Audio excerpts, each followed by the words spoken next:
Good afternoon, everybody. Welcome to the weekly wrap-up here at the Liberty Call. Today is Friday, February 24th, 2023. Hope everybody's having a good day out there. It's the end of the week, finally. Another not-so-pretty day in the markets. Looks like, for the most part, other than one up day, I think, and granted, we did have Monday off for the federal holiday. You know, federal employees need plenty of days off. But yeah, it's not a good week. I think the hopes that a lot of people had that things were going to turn around real quick. Nope, not going to happen. So, alrighty. Well, if it's your first time watching Liberty Call, please give me a big old thumbs up, like, share, subscribes. Go Astros, Mark. Not Cardinals, Astros. So, anyways, a little private joke between a good friend of mine. Love you, brother, but I'll never root for the Cards. After that home run in 2004 where Pujols broke my heart. Never again. All right. Let's see here. Let's go ahead and jump into the numbers and see how things did today. Dow Jones was down 1.02%, closed at 32,816. Same with the S&P 500, closed at 3971. NASDAQ was down 1.69%, closed at 11,394. The VIX was up 2.6%. It's currently holding at 2169. Canada was up 0.15, Brazil down 1.53, Mexico down 0.78. Our friends in Europe, Germany was down 1.72, UK down 0.37, France down 1.78, Netherlands down 1.23, Spain down 0.33, Italy down 1.07, Switzerland down 0.59, and Portugal up 0.05. Woo! One of the few bright spots in Europe. Both Russian exchanges were red. MOEX down 0.2, RTSI down 1.64. And the overnights in Asia, a little bit of green. Japan was up 1.29, Australia up 0.3, New Zealand up 0.16. Looks like all the Chinese markets were in the red last night. Shanghai was down 0.62. SCSE component down 0.81. China A50 down 1.42. Where was I? DJ Shanghai down 0.71. Hang Seng down 1.68. And the Taiwan weighted down 0.71. So it's been a bloodbath this week for the most part. So let's go ahead and bring up the chart and let's take a look and see how things did for the week. So like I said, really the only decent day was, what was this? Yesterday, maybe? I don't know. All right. So go from Friday of last week to Friday today. We are down on the Dow Jones, down 3.09%. The S&P 500 is going to finish the week off down about 2.69%. NASDAQ is going to finish off the week down 3.17. Dow Utilities down about 2.58. And the Dow Transports looks like they're coming in down about 3.38. So it looks like most of the major indexes this week were down about 2 to 3.5% if I'm looking at this correctly. So all right, well, let's go ahead and look at the long-term trend. And again, this is beginning of last year, about January 3rd or 4th was the peak. And we have not hit a trough yet. So, I mean, this could be the trough, but, just looking at everything going on right now, basing that on, what the Fed, they still have a lot of work to do to get inflation back under control for the problem they created. And, just the slowdowns that we're seeing here in the economy. So I imagine, looking here at this latest upswing that, broke the trend, which was, potential good news. But if we look here at the momentum charts, we've crossed back over into a negative downtrend. Same thing with the stochastics. Same with the relative strength indicator that's gone back below the midpoint. It's currently holding at around 41. So I just don't, I imagine this is probably going to fall back below in this trend line and probably line up. And, we'll probably be back in another downswing for the foreseeable bit. So, I mean, typically these trends are taking, how long was this? This was about 3.7 months. This one was 3.3 months. So these, from bottom to bottom, it looks like we have about a 3-month window. So if this one started there, so for October, so yeah, we should probably, it'd have to accelerate to keep the same timeline, but we'll see what happens there. So, all right, well, let me get rid of that and get rid of that. All righty. let's go ahead and go through the economic data that came out this week. Let's go ahead and start off with initial jobless claims. They came in at 192,000. Forecast was 200,000. Last week's number was 195. So really, really good there. Continuing jobless claims came in at 1.654 million. Forecast was 1.7 million. Last week's number was a 1.691. So yeah, it went up 3,000, but still really good for the long term. But again, keep this in mind. The jobless numbers are typically a lagging indicator. I know I've said this, probably 1,000 times already, but companies have to be starving before they start firing people. And until that happens, the numbers, these quarterly reports aren't excellent, but they're not terrible. So I imagine a lot of these companies that can are probably going to still hold on to the people that they have in their workforce. I imagine probably the jobless numbers will probably look their worst sometime mid-year, around the time that the markets are bottoming out, if things hold to previous trends. Again, speculation. Don't take and do something. Go do something rash with something I say. Unless you hire me, do not take my advice. Anyways, all right. Next up, the U.S. Services Purchasing Managers Index came in at a 50.5. The forecast was 47.2. Last month's number was a 46.8. So it did jump up quite a bit. A number below 50 shows contraction, above 50 shows growth. So we're kind of in the midpoint right now. We've had a number of months that have been below the midpoint here, going back to, I guess, about March last year. And this is the first one where we've been above 50 since, looks like, I'm sorry, that wasn't March, that was August, since about July of last year.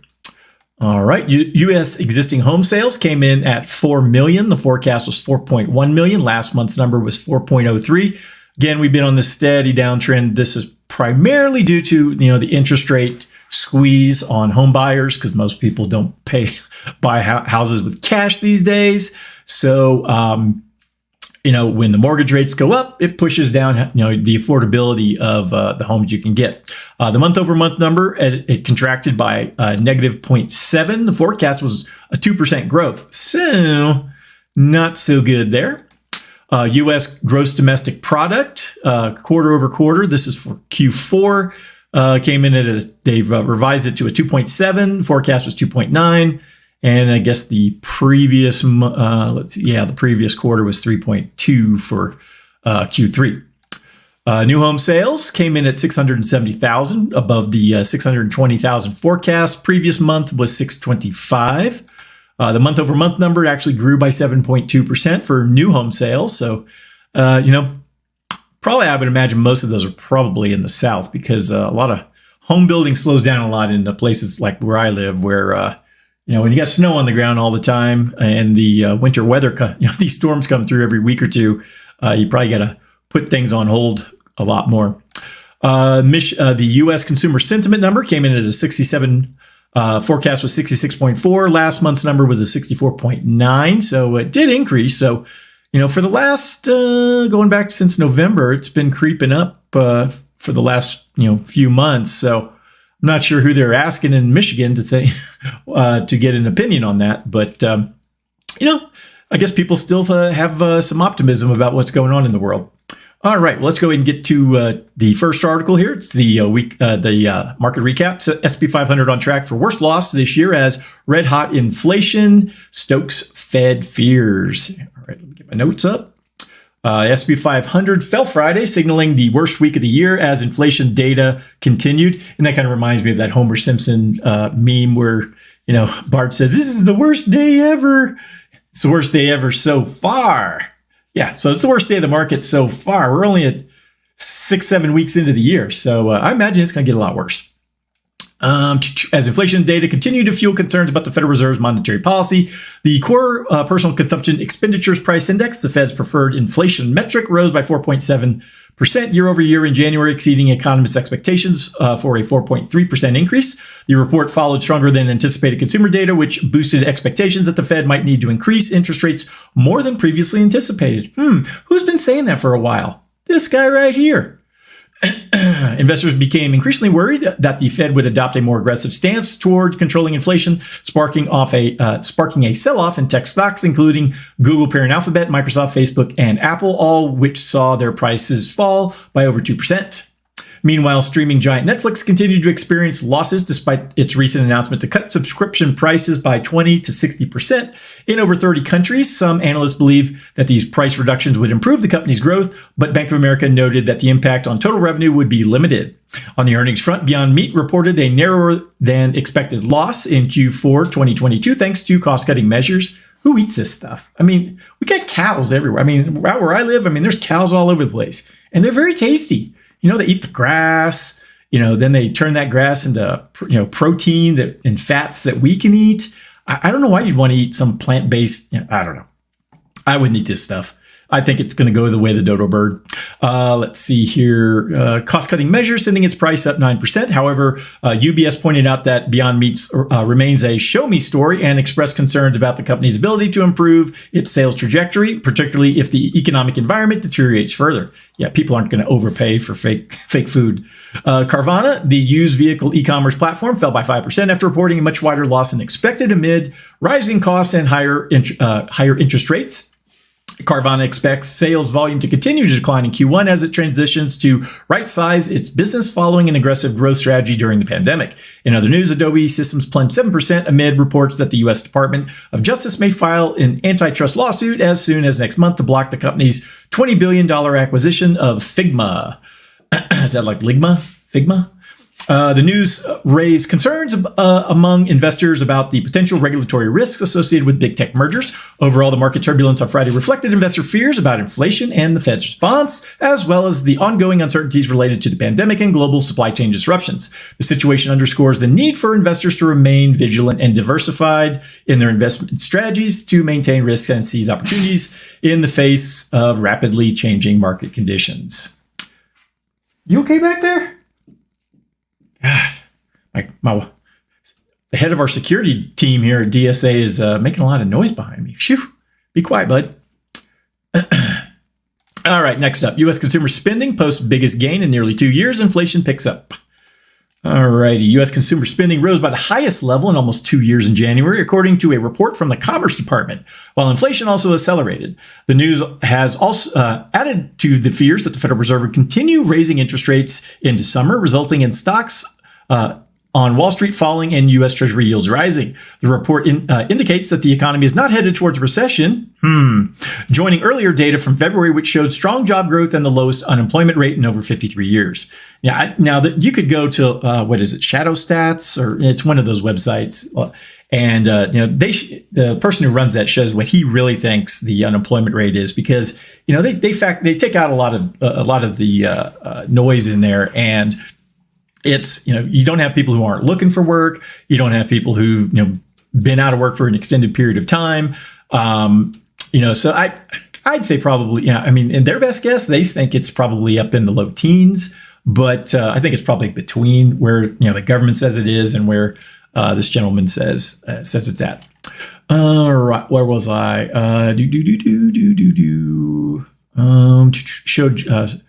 The report indicates that the economy is not heading towards recession, joining earlier data from February, which showed strong job growth on the lowest unemployment 53 years. Consumer spending rose by 1.8% last month, accounting for more than 2/3 of the country's economic activity. The rise is due to a surge in wage gains, which increased by 0.9%, and an 8.7% cost of living adjustment. When adjusted for inflation, consumer spending rose 1.1%, while spending on goods rose 2.8%, with motor vehicles, household furnishings, and recreational goods and vehicles all seeing increases.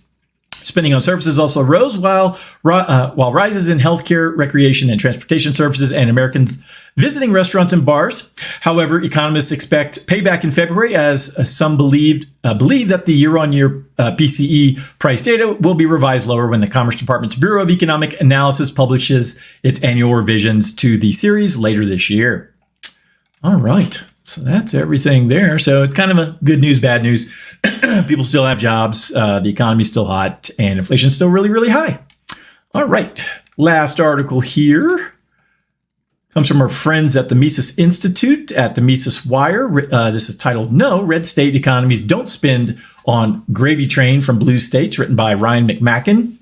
And this, kind of dovetails into Marjorie Taylor Greene earlier this week saying, or maybe late last week, that we need a national divorce. I 100% agree. And not because, I want to see some sort of a war or anything. We should just break this up, peacefully. All the states just agree, we don't need a federal government anymore. It's gone. And, the states can then, realign and reshuffle however they want. And, let's give the blue people what they want. Let's give the red people what they want. And everybody's happy. Libertarians like myself, we can figure out, which of the two we want to choose to live in. Or maybe we just take over a state. I know they've been trying to do that in New Hampshire for years. So, there's a lot of Democrats in New Hampshire. Unfortunately, they come over the border from Massachusetts. And, unfortunately, can't do anything about that. I'd probably pick a state like Wyoming or Montana. Personally, I like the mountains. And, it's, granted, they're both, all those three states are cold states, but I can deal with it out here a little better. All right, well, let me go ahead and read through my synopsis of this. In a recent article, Ryan McMacken debunked the notion that red states are heavily dependent on blue states for federal funding. The article notes that while some red states receive more in federal spending than their residents pay in federal taxes, this is not the case across most red states. By analyzing each state's return on taxes paid, and there's the chart right there. Where was I? Return on taxes paid, which measures how much each state receives in federal spending for every dollar extracted in federal taxes. It's clear that the real story is more complicated. Most states, both red and blue, are much closer to the middle on this spectrum.